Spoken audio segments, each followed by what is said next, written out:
mengenai gratifikasi ya. Jadi salah satu dari nilai integritas dalam kode etik kode perilaku tadi juga saya tadi lupa menyebutkan, salah satunya itu tidak menerima uang atau pemberian dalam bentuk apapun dari wajib pajak ataupun klien kita, rekanan kita, selama itu mempengaruhi dari pekerjaan kita atau tugas kita. Nah, itu bisa disebut gratifikasi. Nah, next. Definisi dari gratifikasi. Jadi bentuk gratifikasi itu sebenarnya pemberian. Secara umumnya itu pemberian. Apapun itu pemberiannya. Baik dalam bentuk uang, barang, pinjaman tanpa bunga, pengobatan cuma-cuma, komisi, rabat diskon, fasilitas penginapan, tiket perjalanan maupun perjalanan wisata, dan fasilitas lainnya.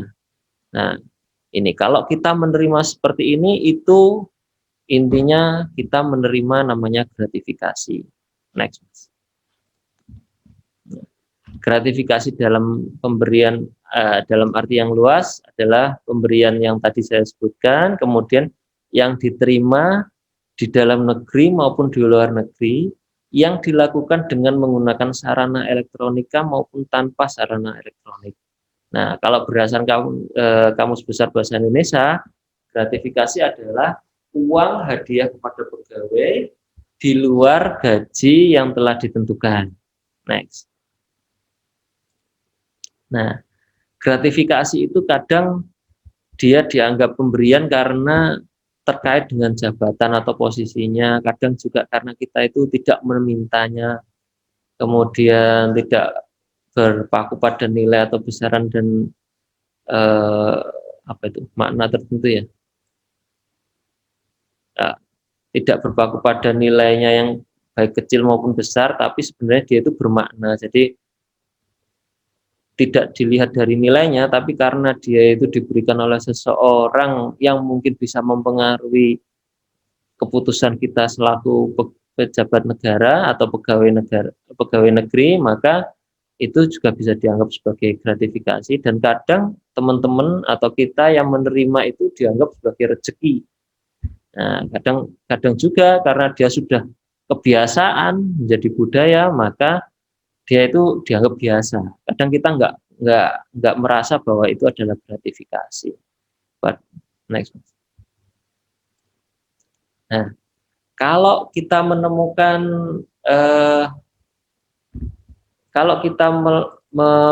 menemukan bahwa apakah kita itu menerima gratifikasi tadi itu, nah apa yang harus kita lakukan? Jadi kalau gratifikasi itu ternyata bisa kita tolak, ya kita harus langsung tolak. Misalkan kita sedang menemui wajib pajak, kemudian wajib pajak itu secara langsung memberikan sejumlah uang kepada kita, misalkan, kalau bisa kita tolak langsung, kita tolak langsung. Jadi tanpa harus kita terima dulu. Jadi apapun itu, entah uang, entah barang yang mungkin kita pada saat visit, pada saat melayani WP, ternyata yang bersangkutan itu memberikan sesuatu kepada kita, maka kalau kita bisa tolak, kita tolak aja. Karena urusannya nanti panjang pasti. Kemudian kalau ternyata dalam keadaan tertentu itu ternyata kita harus menerimanya, baik menerimanya secara tidak langsung, pemberi tidak diketahui, kemudian ragu dengan apakah ini kualifikasi gratifikasinya ini yang memang resmi apa enggak, kemudian pada saat kondisi tertentu kita tidak dapat menolak. Nah, misalkan nih pada saat Lebaran misalkan, Lebaran atau Natalan besok lah misalkan, Natalan ternyata kita dikirimi bunga atau parcel, kalau kami dulu namanya parcel, sekarang namanya hampers, kayak pampers lah gitu ya. Hampers, nah itu kadang itu tiba-tiba datang aja ke kantor gitu tanpa kita mengetahui ini siapa pengirimnya, ini maksudnya apa itu kan. Ya, itu kita kan otomatis harus menerimanya. Nah, atas penerimaan yang seperti ini, itu nanti diklasifikasikan lagi, apakah dia itu wajib dilaporkan atau tidak wajib dilaporkan. Nah, kalau memang kalau bingung kita mengklasifikasikan apakah ini wajib dilaporkan atau tidak wajib dilaporkan, KPK sekarang sudah menggunakan namanya negative list. Jadi yang tidak wajib dilaporkan aja yang diingat-ingat, selebihnya itu wajib dilaporkan. Nah, gitu. Nanti setelah ini akan kami bahas untuk yang tidak wajib dilaporkan. Nah, sekarang yang misalkan wajib dilaporkan, itu dilaporkan ke siapa? Nah, dilaporkannya itu bisa ke UPG. UPG itu unit pengendali gratifikasi yang di kantor, itu bisa ke SUKI dalam hal ini dari kepatuhan internal, unit kepatuhan internal kita bisa nanti menemui Mas Wisang atau Mas Indra ataupun saya langsung. Kemudian bisa juga teman-teman melaporkan secara online sekarang itu. Ada namanya itu GOL, gratifikasi online ya. GOL, gratifikasi online. Jadi melaporinya pakai aplikasi di Android ada gitu. Nah, setelah nanti misalkan sudah dilaporkan, nanti akan diteliti oleh kita maupun KPK apakah itu sebenarnya berhubungan dengan jabatan atau tidak berhubungan dengan jabatan. Kalau tidak berhubungan dengan jabatan dan tidak bertentangan dengan tugas dan kewajiban, maka itu silakan itu punyanya teman-teman yang ngelaporin tadi itu, yang menerima dari gratifikasi tadi itu. Boleh. Tapi kalau misalkan itu ternyata berhubungan dengan jabatan dan bertentangan dengan tugas dan kewajiban, nah, itu dianggap sebagai suap dan itu adalah menjadi milik negara. Gitu. Oke, next. Nah, ini salah satu contoh gratifikasi yang tidak wajib dilaporkan. Jadi biasanya yang contoh nomor 11 nih, sesama rekan kerja paling banyak dalam bentuk uang 200.000 dengan total pemberian 1 juta dalam 1 tahun dari satu pemberi yang sama. Artinya gini, misalkan nih ada pegawai yang ulang tahun misalkan. Ulang tahun dia kalau menerima uang, dikasih uang dalam bentuk uang misalkan sampai dengan 200.000 itu, dan secara total ternyata dalam setahun tidak lebih dari 1 juta, maka itu tidak wajib untuk dilaporkan. Tapi kalau lebih dari 200.000 dengan total pemberian 1 juta dalam 1 tahun, maka itu wajib untuk dilaporkan. Ini salah satu contohnya.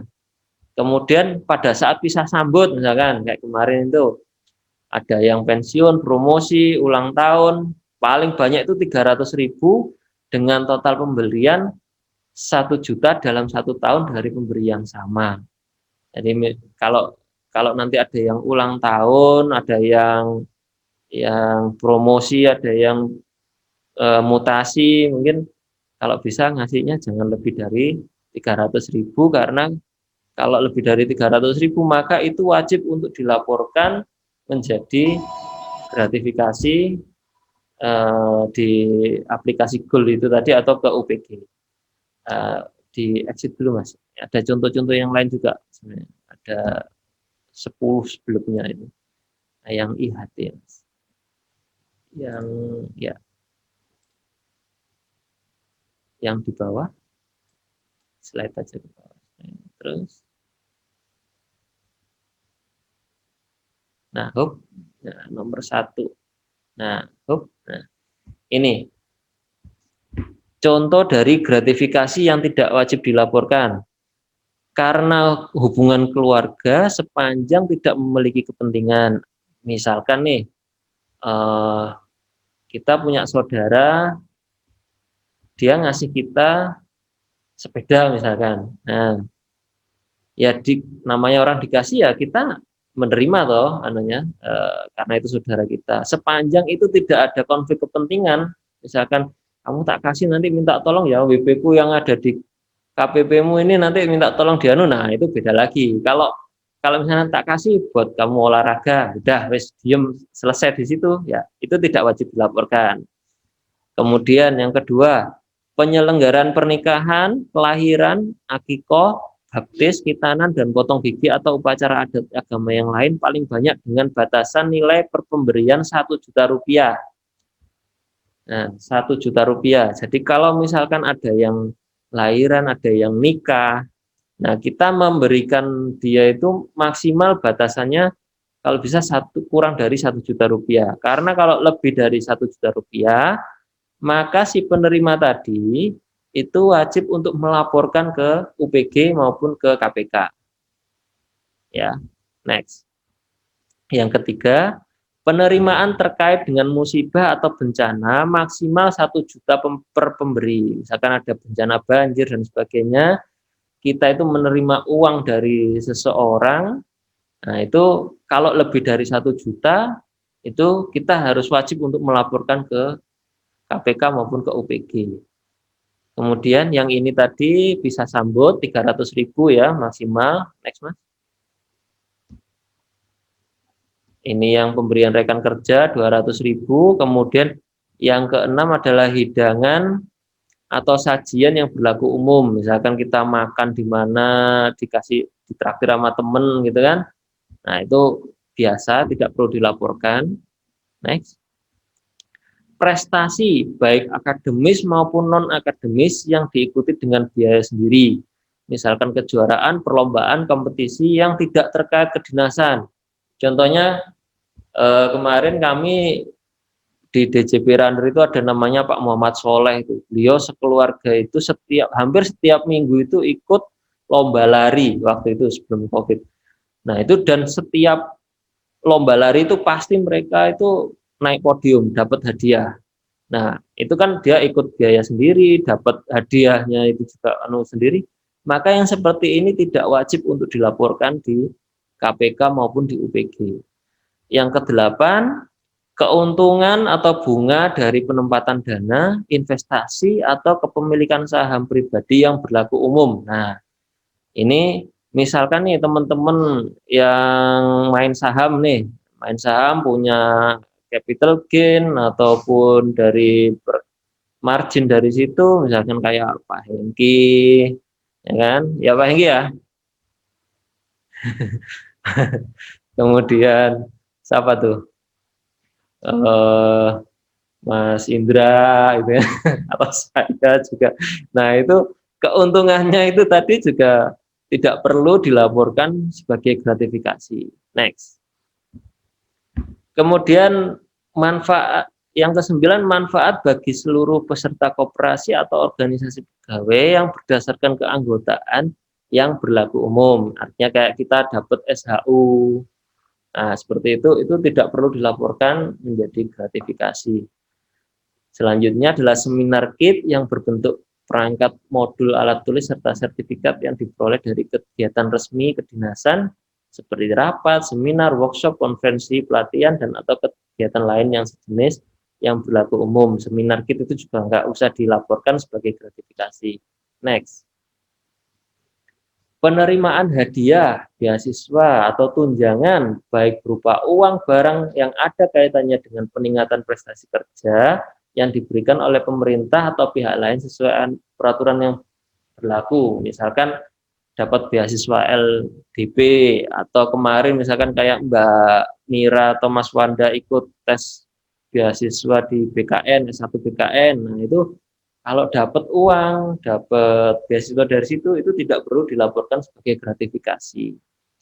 Kompensasi profesi di luar kedinasan, nah, yang tidak terkait dengan tupoksi dari pejabat pegawai, tidak memiliki konflik kepentingan dan tidak melanggar aturan internal instansi pegawai. Misalkan saya bisa memberikan ceramah misalkan, ceramah keagamaan misalkan. Nah, saya diminta untuk memberikan ceramah Jumatan, nah jadi khotib Jumatan, nah itu biasanya dapat amplop tuh, dapat apa namanya, ya amplop lah, amplop yang ada isinya uang. Nah itu kan itu profesi, karena profesi saya sebagai ustadz atau kiai itu di luar kedinasan yang tidak terkait dengan tupoksi, maka itu juga gratifikasi yang tidak wajib dilaporkan. Next. Nah, segala tindakan gratifikasi itu selain yang 12 tadi itu maka wajib dilaporkan kepada KPK. Next. Terus, nah ini cara pelaporannya. Yang pertama bisa datang langsung ke KPK, kemudian yang kedua bisa melalui email, kemudian juga bisa melalui aplikasi Goal KPK Go ID itu tadi, kemudian atau juga bisa melaporkan ke UPG, Unit Pengendali Gratifikasi. Next. Nah, ini skema pelaporan gratifikasinya. Jadi nanti setelah mengisi Goal, misalkan ini contohnya mengisi Goal ya, di Goal itu nanti ada formulirnya yang perlu diisi, dia menerimanya bentuknya apa, nilainya berapa, di mana, dilaporkan semuanya di situ. Nanti UPG akan memverifikasi kelengkapan tersebut dan menyampaikan itu ke KPK dan mereview lagi, apakah ini ternyata bisa menjadi milik yang bersangkutan atau adalah milik dari negara. Kalau seperti itu nanti selanjutnya nggih, jadi maaf, review kemudian menganalisis. Nah, nanti kalau memang ternyata itu adalah barang atau uang dari gratifikasi yang milik negara, maka bisa disetorkan ke rekening kas negara. Kalau memang punyanya yang bersangkutan, kita kembalikan ke yang bersangkutan. Next. Jangka waktunya maksimal 30 hari kerja untuk dilaporkan ke KPK, dan kemudian KPK setelah 30 hari kerja juga harus menetapkan statusnya. Statusnya itu apakah menjadi milik pelapor atau menjadi milik negara. Itu. Next. Nah, ini contohnya dari formulirnya ya. Formulir yang disampaikan langsung ke KPK. Next. Ini next juga, ini formulirnya, uraiannya. Nah, ini yang pakai aplikasi mobile. Jadi setiap teman-teman bisa download, mengunduh aplikasi mobile Goal KPK ini di HP-nya masing-masing kalau memang menerima gratifikasi, atau kalau mungkin daripada ribet atau HP-nya memorinya udah mepet, habis, bisa dilaporkan langsung ke kita. Next. Ya, next saja. Oke, mungkin itu dua dari paparan kami pada kali ini. Karena waktunya sudah 9.45 ini ya, jadi kurang 15 menit, bisa kami buka dulu untuk sesi pertanyaan. Untuk hukuman disiplin kita sampaikan di lain kesempatan. Silakan bagi yang mau bertanya, langsung aja meng-unmute akunnya masing-masing. Di yang multiple.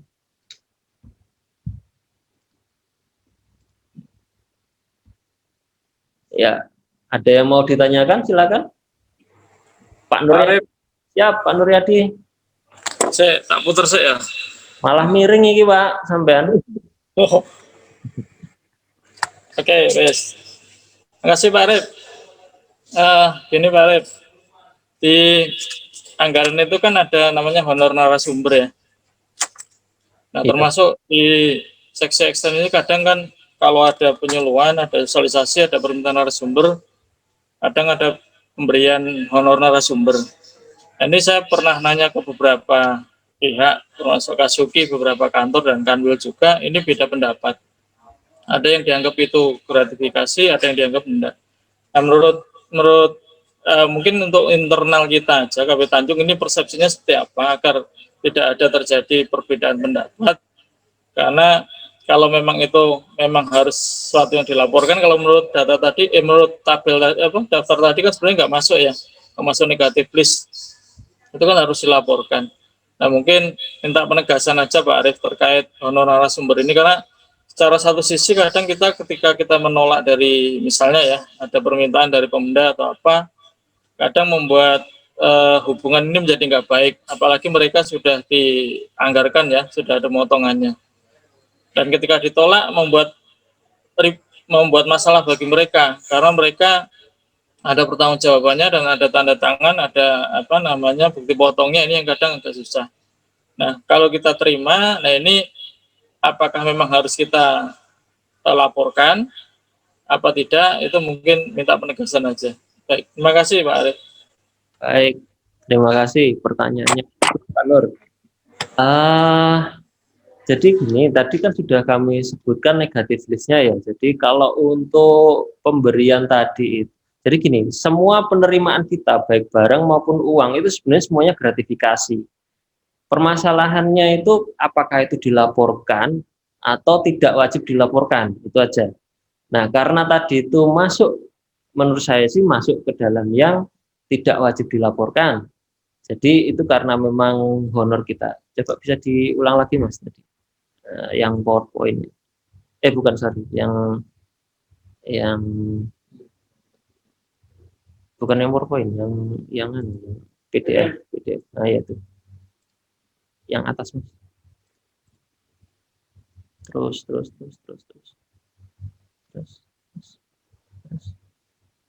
Terus.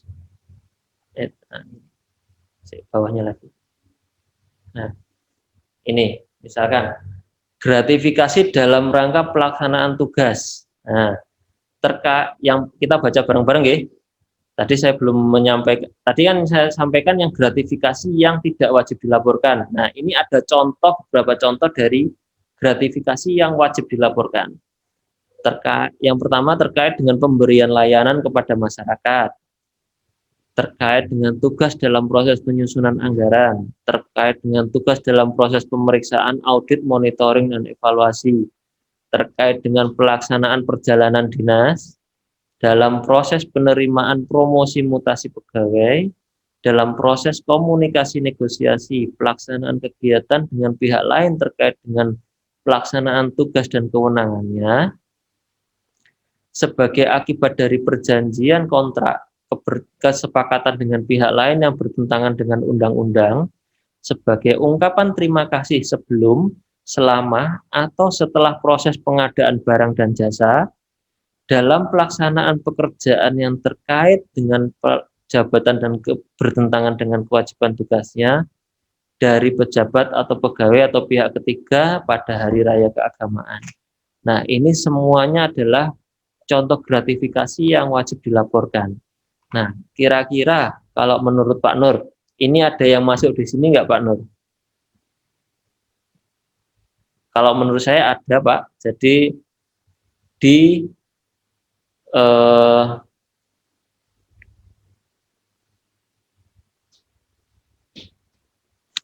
nomor 6 gitu, dalam proses komunikasi, negosiasi atau pelaksanaan kegiatan dengan pihak lain yang terkait. Jadi itu menurut saya wajib untuk dilaporkan Pak Nur. Masalahnya nanti apakah itu kan itu perlu kami verifikasi lagi nanti. Nah, nanti setelah 30 hari kerja itu bisa menjadi milik jenengan atau bisa juga itu merupakan miliknya dari negara. Tapi kalau honor silakan diterima dulu aja kalau menurut saya. Kalau memang itu dari tapi wajib dilaporkan kepada kami. Itu Pak Nur. Mohon koreksi. Oke, siap Pak. Oke. Ada yang lain mungkin pertanyaan? Silakan. Izin tanya Pak. Mbak Melati. Ini terkait dengan fakta integritas Pak. Oke. Kan ketika kita visit itu kita membawa BA, selain surat tugas adalah BA pelaksanaan visit, kemudian di situ ada lembar fakta integritas begitu. Nah, pertanyaan yang pertama Pak, apakah fakta integritas ini sebenarnya tujuannya juga terkait dengan pencegahan untuk gratifikasi dan sebagainya untuk kita sendiri begitu, itu yang pertama. Kemudian yang kedua Pak, apakah ada tips atau saran berdasarkan pengalaman nih, Pak dari Pak Arif sendiri, ketika menjadi AR, ketika visit itu kan kadang kita ini Pak dikasih sajian nih jamuan, walaupun cuma air putih atau teh dalam kemasan atau bahkan snack atau camilan begitu Pak. Nah itu bagaimana Pak perlakuannya? Apakah kalau nggak dimakan kok gimana gitu Pak, nggak enak sama yang menyajikan, tapi kalau dimakan takutnya mau kok dikasih gitu. Itu Pak, ada 2 pertanyaan. Terima kasih Pak. Oke, terima kasih. Ini juga pertanyaan yang bagus, yang langsung memang bersentuhan langsung dengan nano kita ya. Untuk pertanyaan yang pertama, iya betul Mbak, itu mengenai fakta integritas itu sebenarnya tidak ada dalam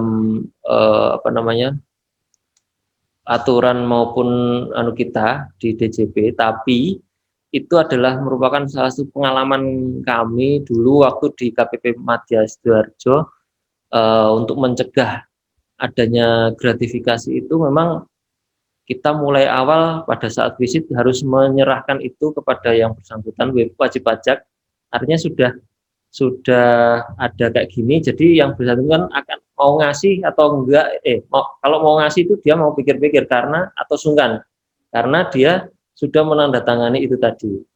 Dan itu sebenarnya juga berfungsi untuk melindungi dari teman-teman sekalian juga, kalau ada apa-apa dengan wajib pajak itu bahwa kita sudah berkomitmen, kita sudah menyatakan dalam fakta integritas bahwa sebenarnya antara AR atau petugas yang datang ke wajib pajak pada saat visit itu dengan wajib pajak tidak ada apa-apa, tidak ada pemberian dalam bentuk apapun.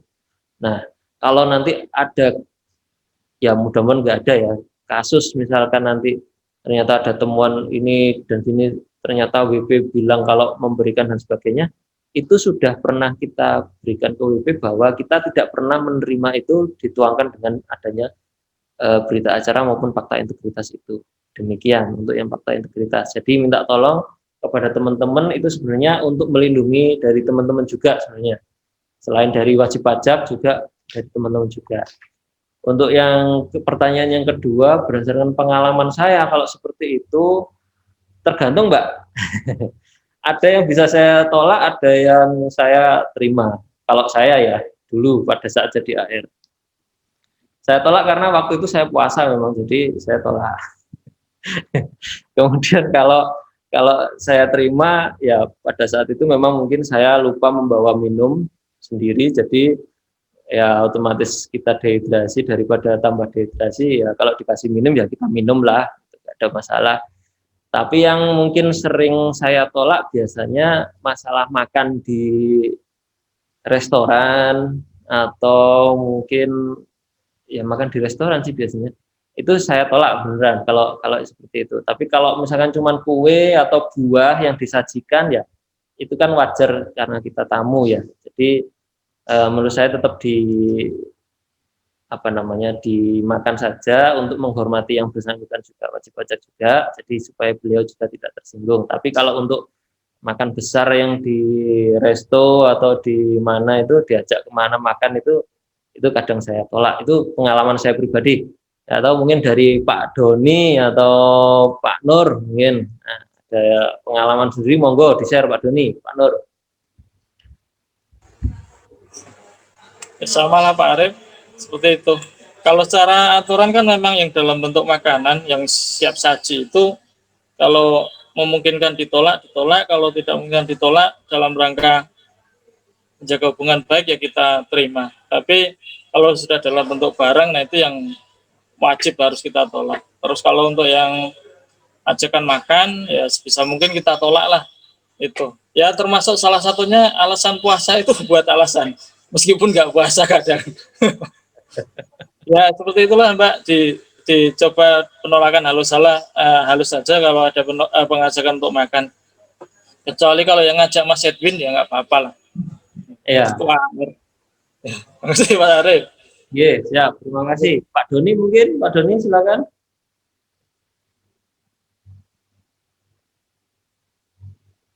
Belum di-unmute Pak Doni, mohon maaf.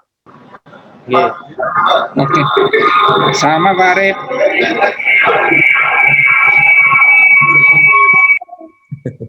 sama dengan siapa, Pak?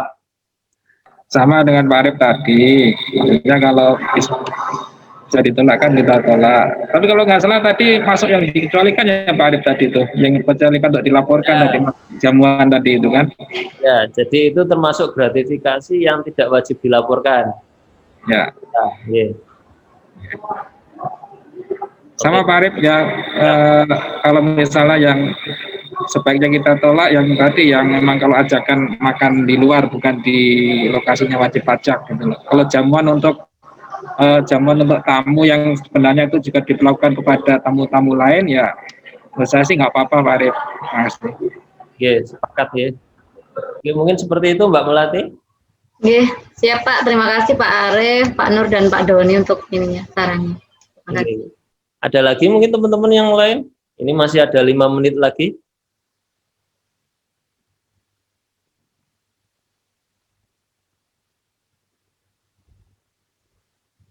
Mas Haji, mungkin.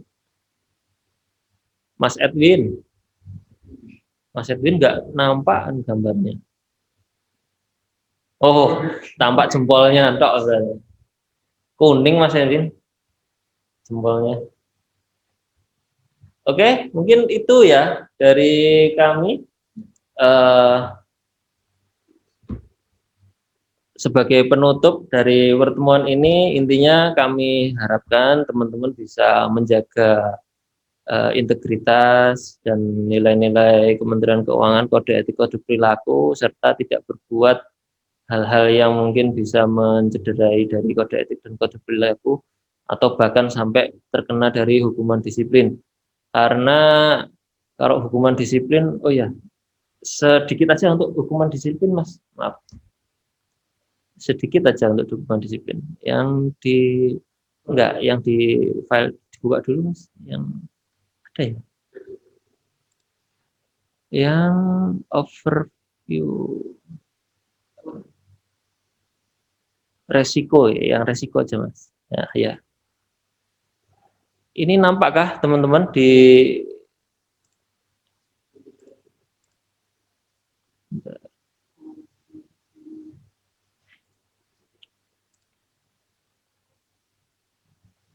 ya. Ya, jadi ini sedikit saya sampaikan aja untuk risiko hukuman disiplin atas pelanggaran pegawai DJP. Jadi kode etik, kode perilaku maupun dari PP 53 yang mungkin bisa berpotensi atau sudah dilakukan pelanggaran oleh teman-teman itu akan menyebabkan hukuman disiplin. Nah, ini sekilas saja beberapa bentuk hukuman disiplin. Agak digedein bisa nggak, Mas? Ya. 100. Ya, ini. Jadi kalau menerima permintaan atau penerimaan uang kepada dari wajib pajak berupa suap, gratifikasi, pemerasan, dan pelanggaran sejenis lainnya, maka itu berpotensi dikenakan hukuman disiplin berat. Nah, berat ini ada berat 1, 2, 3, dan 4.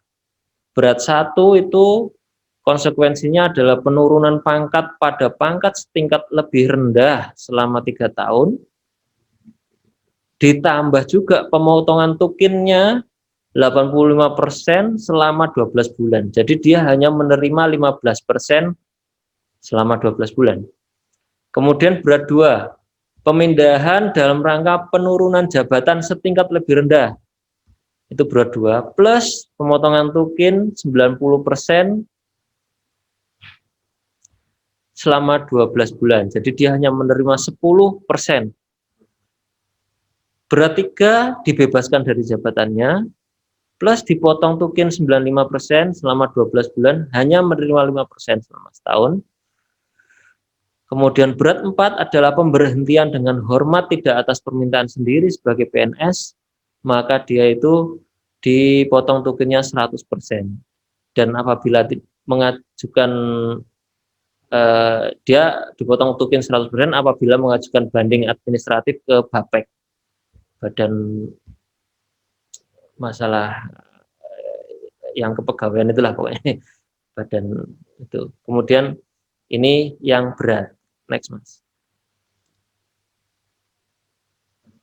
Ya, sebentar nanti dulu. Nah, untuk yang selanjutnya, next. Bawah. Nah, it's lo siapa yang pakai jam 9? Oke. Oke. Waduh. Hah? Masih itu. Coba sign in. Ada yang pakai ini. Halo, teman-teman masih dengan saya ya? Oh ya, udah. Lanjut, Mas. Bentar.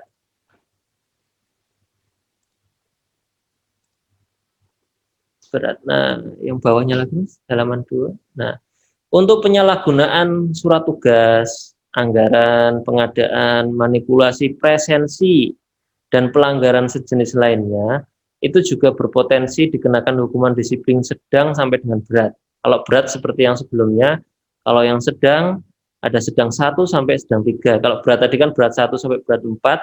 Nah, seperti itu. Sedang 1 itu penundaan kenaikan gaji berkala selama setahun, plus pemotongan tukin 50% selama 6 bulan. Kemudian sedang 2, penundaan kenaikan pangkat selama setahun, kenaikan pangkat, dan pemotongan tukin 50% selama 9 bulan. Sedangkan yang sedang 3 adalah penurunan pangkat pada pangkat yang setingkat lebih rendah selama setahun, plus pemotongan tukin 50% 12 bulan. Next. Nah, untuk yang ini manipulasi presensi ya. Nah, ini saya wanti-wanti nih teman-teman, kalau presensi ini jangan sampai nitip absen, wes. Intinya gitu aja, karena pasti ketahuan kok nanti. Ini di grup Kasuki beberapa itu juga sudah ada yang diproses, jadi ketahuan gitu. Bagaimana itunya, presensinya itu nitip. Jadi minta tolong lah kalau di KPP Pratama Tanjung jangan sampai ada yang seperti ini. Kalau mau ada acara apa bilang aja sama atasannya atau bilang ke saya. Oke. Oke, next, Mas. Perilaku perselingkuhan, perkawinan, perceraian, dan pelanggaran sejenis lainnya berpotensi dikenakan hukuman ringan sampai berat. Nah, bisa kalau berat, sedang bisa di slide sebelumnya. Kalau ringannya ringan 1 sampai 3. Nah, ini masalah teguran. Kalau ringan 1 teguran lisan, 2 teguran tertulis, dengan 3 pernyataan tidak positif tertulis dan pemotongannya seperti itu. Nah, untuk perkawinan dan perceraian nih, jangan sampai ada lagi yang mungkin terkena hukuman disiplin di KPP Pratama Tanjung. Jadi kalau sudah kawin ya ini ya, bukan nikah ya, kawin. Ya, oke.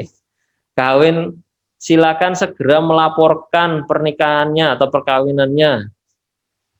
Jangan sampai lewat, karena kalau sudah lewat itu hukumannya berat. Itu aja udah berat ya yang tadi potongannya. Itu aja. Jadi minta tolong kepada teman-teman yang sudah kawin, yang mungkin ada yang cerai dan sebagainya, nanti segera dilaporkan aja kepada kami. Mungkin itu. Nah, untuk di stop share. Tadi ada chat ya dari Mbak Desi ya kalau nggak salah ya. Di stop share dulu, Mas.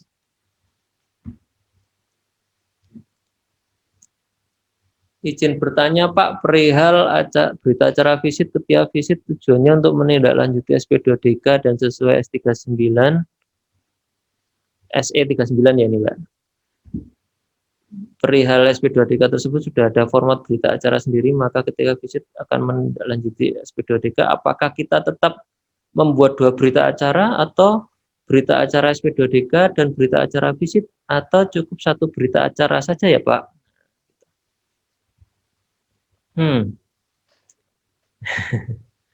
Karena dilakukan pada saat visit ya Mbak ya. Betul Pak. Kalau menurut saya sih cukup di berita acara visit itu bisa Mbak untuk mewakili itu. Nanti kalaupun nanti perlu di-upload di Aproweb, berita acara visitnya itu kan dia bunyi untuk ininya apa namanya tindak lanjut dari SP2DK tadi. Mungkin dibunyikan juga. Berarti kita pakai format berita acara visit atau format berita acara SP2DK ya Pak? Kalau format sih, kalau menurut saya yang visit aja sih Mbak, karena kegiatannya pas visit waktu itu. Nah itu tapi bisa dibunyikan juga bahwa itu dalam rangka untuk menindaklanjuti SP2DK yang belum dijawab gitu kan. Gitu. Oke, berarti satu berita acara aja ya Pak ya? Kalau menurut saya sih satu bisa. Kalau mau bikin dua juga nggak apa-apa kok Mbak, tinggal copy paste. Biasanya yang protes wajib pajaknya Pak. Biasanya ini berita acara apa lagi ya gitu kan Pak. Kita nggak enak sama wajib pajaknya aja gitu. Kalau itu kan yang dilaporkan ke kita ya, ke Ke internal. Kasuki. Nah, Kasuki ya. ya, berita acara visit aja, tapi di dalamnya ada apa namanya berita acara SP2DK-nya bukan berita acara SP2DK, apa namanya, dibunyikan untuk yang tindak lanjut SP2DK-nya. Begitu Mbak? Oke, Pak. Makasih Pak. Oke. Ada lagi kah teman-teman? Ini udah jam 10 lebih 5, lebih 6. Sudah ya? Kalau tidak ada yang ditanyakan dalam room ini, bisa nanti ditanyakan secara langsung kepada kami. Kami dengan senang hati menerima saran, kritik maupun pertanyaan dari teman-teman sekalian. Ya semoga. Silakan Mbak Melisa usul. Halo Mbak Melisa, silakan. Iya, untuk WP yang melakukan pembayaran.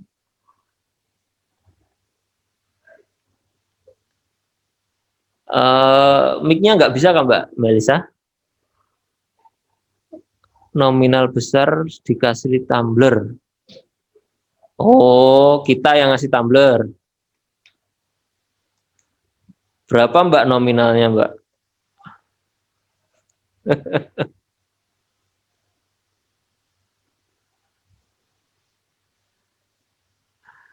Ya, meskipun itu biasanya dari Mas Envin juga sih biasanya.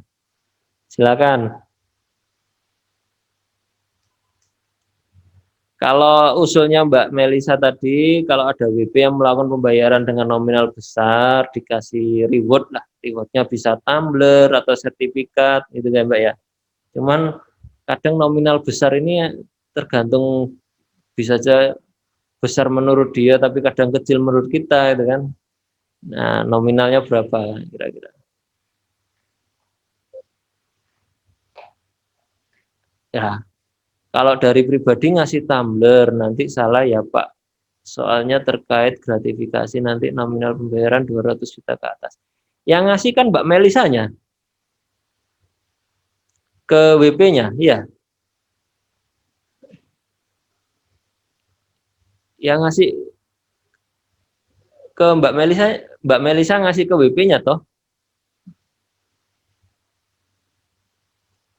Nanti 200 juta ke atas, kayak bendara-bendara juga 200 kadang. Banyak juga itu. Ya, nanti usulnya kita tampung aja lah, Mbak. Oh, disiapin dari Sugi. Oh ya, oke. Nanti usulannya sementara ini kita tampung dulu. Jadi bisa jadi nanti gimana keputusannya dari teman-teman pengawas Pasken ya. Kira-kira diberikan apa enggak. Kalau kita sih tergantung Pak PPK aja. Pak Bayu ngasih OCC bikin ngasih tumbler ya kita kasih lah, gitu aja lah Pak. Gimana Pak Bayu? Kita harus lihat aturannya dulu Pak. Iya. Apakah memang dimungkinkan dan pengalaman dari KPP yang lain gimana? Okay. Cuma karena kalau kita yang beratnya yang pertama kali kayaknya masih, kan anggarannya juga kecuali dari dana paguyuban ya. Kalau anggarannya dari DIPA kayaknya sudah ada perencanaannya semua, dan sebenarnya juga peruntukannya mungkin ditampung dulu Mbak Melisa. Kita tampung dulu. Dan seingat saya juga insya Allah tahun depan itu sudah ada anggaran untuk melaksanakan tax gathering. Nah, jadi kemungkinan kita tahun depan ada tax gathering dengan wajib pajak.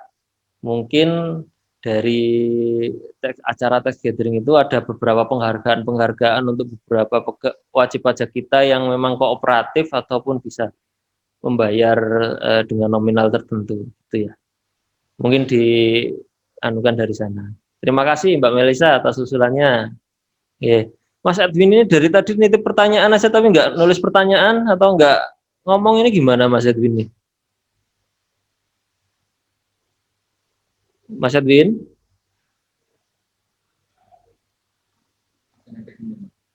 Typing.